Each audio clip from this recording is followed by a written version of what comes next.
최근 코로나19 잔여 백신과 얀센 백신을 신청에 맞는 직장인들이 빠르게 늘면서 직장마다 이른바 백신 휴가를 주는지 여부도 관심이 높아졌습니다.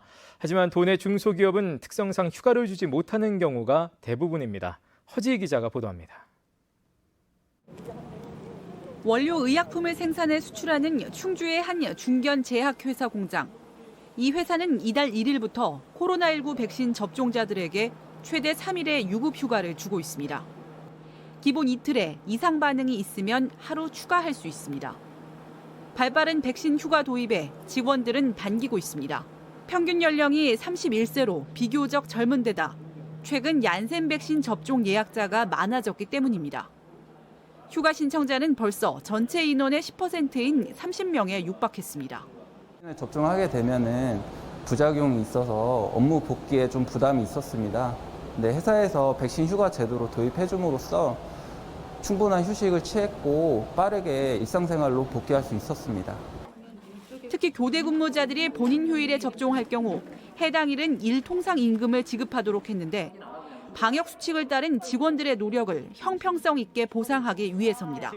코로나19 확산으로 인해서 정부의 방역 대책에 저희가 적극 동참하는 차원에서 먼저 좀 실시하게 됐고요. 그리고 임직원들이 백신 접종에 하는데 회사가 최대한 좀 지원할 수 있고. 백신 휴가는 도내에선 SK하이닉스, LG그룹 등 대기업과 금융, 유통업계, 대학, 공공기관을 중심으로 하루에서 최대 3일까지 주고 있습니다.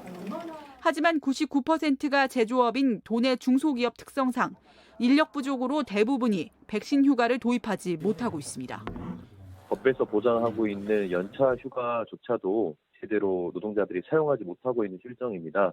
이런 상황에서 개인 연차 휴가를 백신 휴가로 대체하는 것은 상당히 불합리해 보이고요. 사업장에서 별도의 백신 휴가를 최소 하루 이상은 보장해 주는. 백신 접종률을 높이기 위해 정부가 사업주에게 백신 휴가비를 지원할 수 있도록 하는 내용의 법안은 2달 넘게 계류하다 국회 상임위 문턱을 넘은 상태.